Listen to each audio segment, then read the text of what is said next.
도대체 어떤 단계인데? 자, 헌재 심판 순서를 보겠습니다. 사실관계 정리를 해야 되고, 첫 번째 사실관계 정리, 두 번째 연구관 보고서, 그리고 각하 기각 인용 경우의 수별로 작성을 합니다. 그리고 평의를 하고 마지막으로 몇 대 몇 투표 평결을 합니다. 그런데 제가 이번 주 초까지 취재한 거로는 지금 사실관계 정리도 아직 다 안 끝났다. 정확히는 이 부분에 대한 의견 대립이 있다라고 말씀을 드릴 수가 있을 것 같아요. 왜냐하면은 이 사실관계라는 게 사실 단순하지가 않아요. 뭐냐? 이게 지금 체포 지시, 국회 투입 이런 거 안 쓸 수가 없잖아요. 안 쓸 거면은 홍장원 왜 두 번씩이나 불러서 심리를 했겠어요. 그러면은 이런 부분에 대해서 심리를 하는 데 있어서 이거를 어디까지 드러낼지 어떻게 판단을 할지 하나하나 다 걸림돌이 되지 않겠습니까? 아니 홍장원 같은 경우에 두 번이나 불러서 증인신문했는데 그것도 따져야죠. 왜 처음에 홍장원이 작성했다는 메모 있잖아요. 그거 장동혁 의원이 그 얘기했더라고요. 그 미토콘드리아 내지는 단백질이 사람 이름이 된 것 같다. 정말 알아볼 수 없는 그 기괴한 암호로 써 있는 거. 그게 나중에 무슨 체포지시 명단이 됐다는 거 아니에요. 그러면은 이 사람의 진술을 믿을 수 있겠냐. 그거를 갖다가 윤 대통령 탄핵 심판에서 판단을 다 해야 됩니다. 이 사람의 이 진술에 따라 이 사람의 진술처럼 체포지시 명단이 있었는지 실제로 체포지시가 실행에 옮겨질 움직임이 있었는지 그리고 또 곽종근 사령관 말 얼마나 왔다 갔다 해서 의원, 인원, 요원 이거 뭐가 맞는지 다 판단을 해야 되잖아요. 간단한 게 아닙니다. 절대. 그리고 이 판단을 하는 자료에 있어서 어디까지 동원을 할 것인지 헌재가 지금 수사 자료들 다 갖다 했잖아요.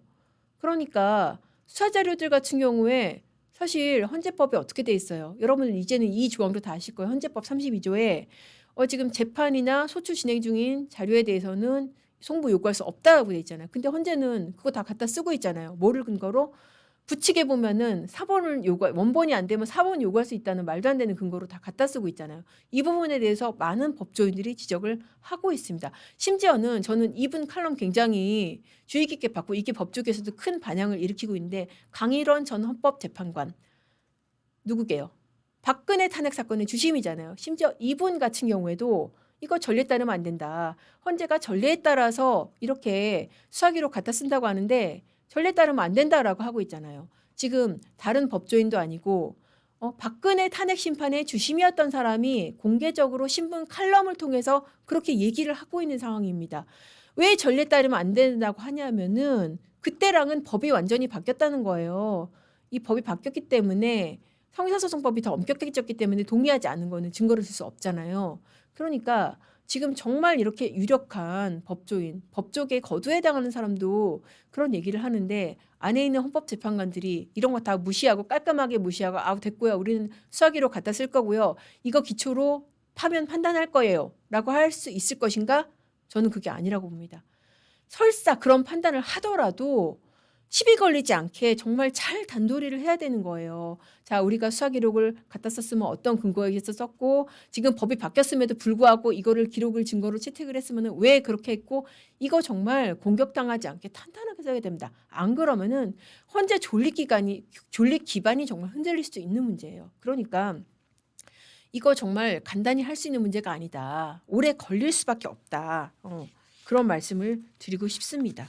그래서 이게 4월 18일까지 갈 것이다라는 얘기가 사실 아무 근거 없이 나온 것은 아니고 이런 거 저런 거 하다 보면은 결국 표결 못하고 4월 18일까지 갈 것이다라는 얘기가 나왔을 것이라고 저는 생각이 들어요. 근데 어쨌든 제가 취재한 분위기는 적어도 그렇게까지는 절대 갈 수가 없고 그렇게 안 되기 위해서 매일같이 평의를 하고 있다라고 말씀을 드릴 수가 있을 것 같습니다.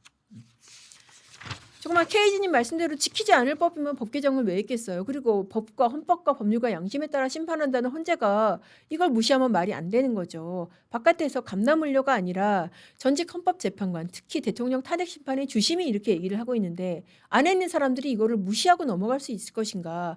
그런 부분에 대해서 설사 탄핵 찬성을 하는 사람 있더라도 이 부분에 대해서는 분명히 답을 해야 되기 때문에 시간이 오래 걸리는 것이다. 사실관계가 아직 다 안 끝났다는 것은 바로 이런 진통의 반증이다라고 말씀을 드리고 싶습니다. 자, 마지막 주제. 이것도 아주 슈퍼위크하고 맞물려 가지고 관심을 가질 주제라고 생각이 들어요. 바로 이재명 대표의 2심 결과입니다. 여러분들 진짜 다음 주 초반부터 너무너무 불안해하시는 분들 많으시고 이거 도대체 어떻게 될지. 지금 이렇게 되면은 일단 일정부터 조금 짚고 갈게요. 윤 대통령 탄핵 심판은 일정상 이재명 선고 이후로 밀릴 가능성이 굉장히 커졌죠. 제가 아까 말씀드린 대로 이론적으로는 사실 뭐 다음 주도 선고 가능한데 이런저런 일정들이 가로막는 일정들이 있습니다. 그래서 어려워졌다. 그러면은 이재명 2심 이후에 윤석열 선고가 이루어진다. 이게 이재명 대표로서는 너무너무 중요한 이유가 자기 대선 일정하고 바로 맞물려 있기 때문이에요. 자, 보세요. 지금 예상되는 캘린더가 이렇습니다. 3월 26일 날 이재명 2심 선고가 있죠. 윤석열 대통령 선고가 그러면은 3월 말 혹은 4월 초에 아마도 있을 것으로 예상이 됩니다. 그러면은 만약에 뭐 불행하게도 파면 결정이 날 경우에 대선은 그로부터 60일 내에 해야 되기 때문에 5월 말에서 6월 초에 해야 됩니다. 그러면은 6월 초에 대선을 하게 되는데 이재명 대표의 3심은 6월 26일까지 6월 26일 날 해야 되는 건 아니고 법적으로 3개월 내에 2심 선고를 해야 되니까 6월 26일 안에 해야 된다. 그러니까 이재명 대표 입장에서 최대한 자기 선고를 미룬다. 최대한 재판을 질질 끈다라고 한다면은 아니 그 전에 대선할 건데 내 거 확정 안 되지. 그러니까 앞서서 형사소송법상 불가능하다. 막 그런 얘기를 자신 있게 한 거였죠. 그런데 지금 이렇게 변수가 생기게 민주당이 지금 이 탄핵을 마구마구 던지는 게 월요일 날 선고한다는데도 탄핵을 마구마구 던지는 이유가 애초에 캘린더가 지금 어그러졌기 때문이에요. 애초에 캘린더, 민주당의 캘린더는 뭐냐면은 3월 14일 날 이전에 선고를 한다는 것이었어요. 그러면은 3월 14일 날 이전에 탄핵 심판 선고를 한다 그러면은 5월 15일 날, 5월 14, 15일 날 이전에 대선을 하죠. 그러면은 자기의 2심 같은 경우에는 3월 26일 날 선고를 한다고 해도 절대 5월 26일까지 확정이 될 수가 없다라고 했기 때문에 자신만만하게 했던 건데 이게 윤석열 대통령 탄핵 심판이 뒤로 미뤄질수록 자꾸 이 대선 날짜하고 지금 이재명 3심 날짜하고 지금 근접해 가고 있다는 거잖아요. 그러면은 대법원이 빨리 서두르면은 대선 전에 이재명 확정을 지을 수가 있다. 그 시나리오가 다가오고 있기 때문에 지금 불안해서 그러는 겁니다. 그러니까는 계속 어떻게든 헌재를 압박을 해서 빨리 윤석열 탄핵 심판을 선고해서 파면을 하라라고 저렇게 지금 돌을 던지고 있는 겁니다. 소리가 지금 끊긴다는 분들이 있으신데, 네.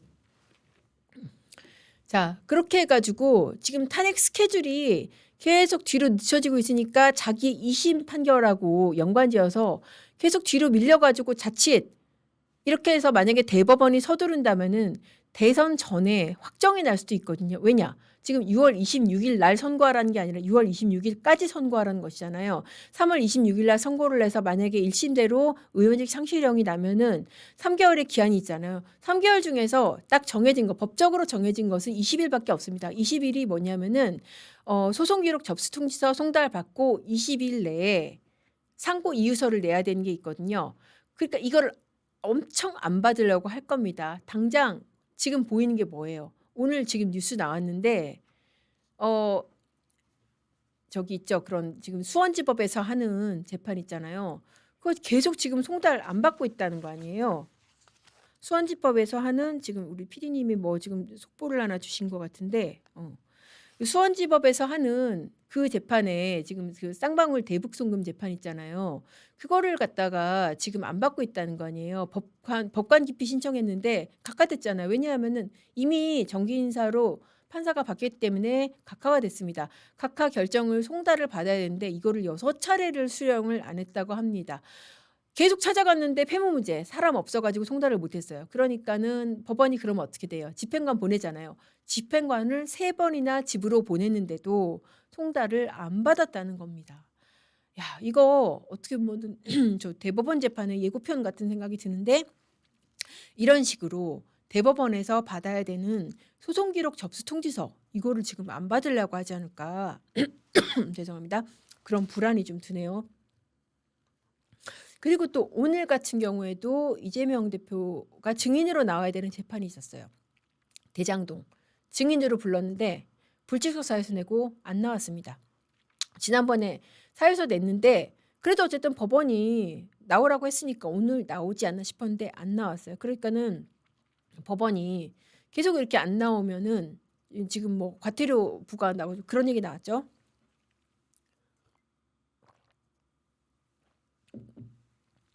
그렇게 해서 지금 벌써부터 대법원 재판에서 지금 유일하게 기간이 걸린 것은 소송 기록 접수 통지서를 송달받고부터 20일, 이 20일은 지켜줘야 되거든요. 그러니까 소송 기록 접수 통지서를 안 받으라고 할 것이 굉장히 강력하게 지금 의심이 된다.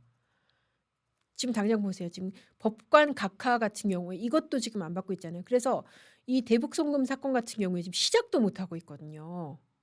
대북송금 사건 같은 경우 굉장히 이 대표로서 위험한 사건입니다. 왜냐하면은 당장에 이 사건으로 물론 이제 죄명은 다르지만은 이화영 씨가 실형이 지금 나왔잖아요. 2심까지 7년 6개월이 나왔고 또 본인은 특히 이게 뇌물죄로 가기 때문에 법정형이 자칫 무기징역까지 갈 수가 있고 또 이 문제는 북한에 돈을 보낸 것이어서 대북제재 문제까지도 걸릴 수가 있기 때문에 이 위험한 재판을 어떻게든 지금 피하겠다는 그런 의도가 보이지 않나 싶습니다.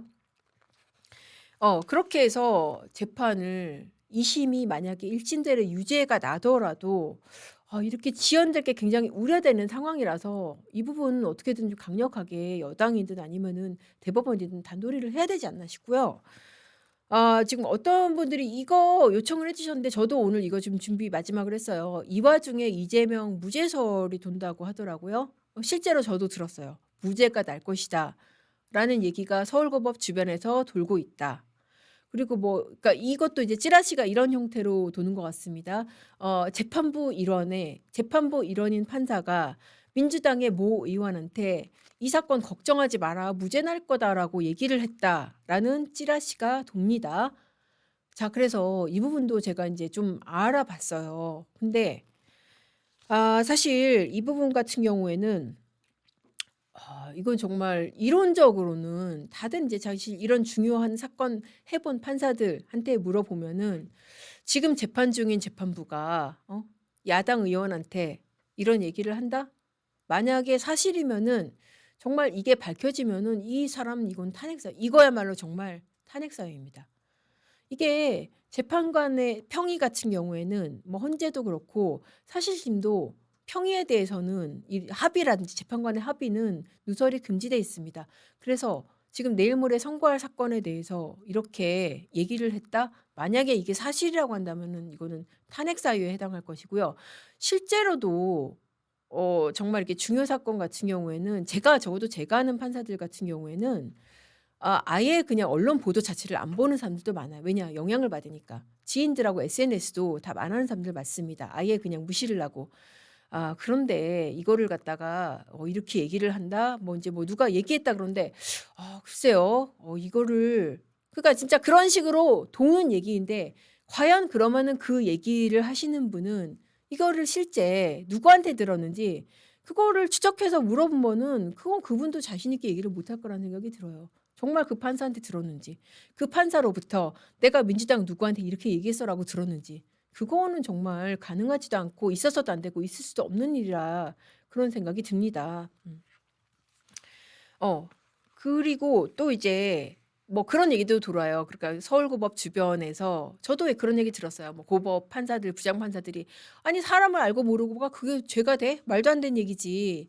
그런 얘기 나온다. 그래서 무죄 날 거다. 그런 얘기 도는데 근데 이제 사실 그 사람들의 전제가 뭐냐면은 내가 기록은 못 봤지만은 뭐 이런 게 유죄 나겠어? 아니 사람을 모르는 게 무슨 죄가 돼? 그런 얘기 하는데 판읽기 많이 보신 분들은 아시겠지만은 진짜 저도 다스베이더님 말씀 맞아요. 무죄찌라시 이거 민주당 발이에요. 이 민주당 발이고요. 이거 판읽기 보신 분들은 아시겠지만은 이 사건에서 중요한 것은 이게 사람을 알고 모르고가 아니잖아요.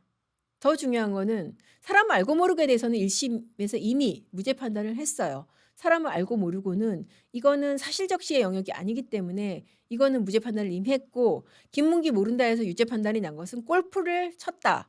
골프를 쳤는데도 안 쳤다고 거짓말을 했다라는 그 부분 유죄가 난 겁니다. 그리고 더 핵심적인 부분은 백현동 부분입니다. 백현동에서 국토부 협박이 없었는데 국토부 협박이 있어서 용도 변경했다라고 거짓말을 했다. 그 부분이 핵심적인 거예요. 양형에 있어도 핵심적이고 전체 판결문 비중에 있어서도 그 부분이 핵심적인 거거든요. 이거를 2심에서 다시 뒤집을 수 있다? 그러면 국토부 협박이 나타날까요? 아니면은 이재명 대표가 착각해가지고 그냥 과장돼서 얘기했다고 그렇게 할까요?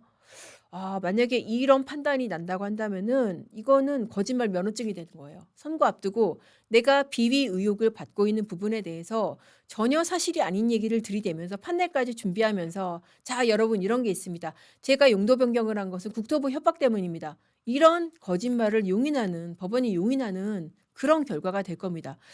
그래서 이 부분 무죄가 난다. 이것도 사실 정말 생각하기 어려운 게 이미 국토부 협박이 없었다. 그런 비슷한 것도 없었다라고 22명의 공무원이 얘기를 했습니다.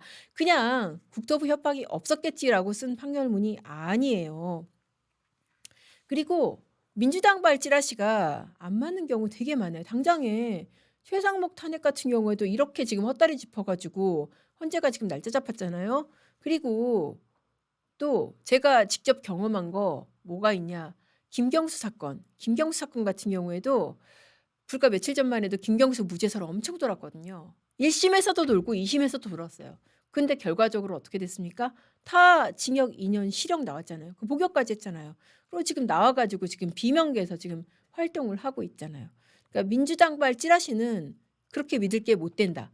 물론 그런다고 해서 제가 이 시점에 이거는 100% 유죄다, 확정이다, 1심하고 똑같이 나온다. 이거는 장담을 할 수는 없는 문제예요. 사실 제가 진짜 위증교사 사건 때문에 위증교사 사건도 그렇고 그렇게 예측을 벗어나는 경우가 종종 있습니다. 그러나 지금까지 봤을 때는 1심 판결을 근거로 봤을 때는 이거는 정말 지금 와서 이렇게 무죄찌라시, 무죄설을 갖다가 우리가 근거로 해가지고 생각하기는 어려운 게 아닐까. 최영란 님이 뭐지 그것도 과반수로 한다 그러는데 과반수는 아니고 이거는 사실 일반 법원에서의 합의는 전원일치로 나지 않으면 어떻게든 전원일치를 만듭니다. 일반 법원에서의 판결문을 갖다가 2대 1로 쓸 수는 없는 거잖아요.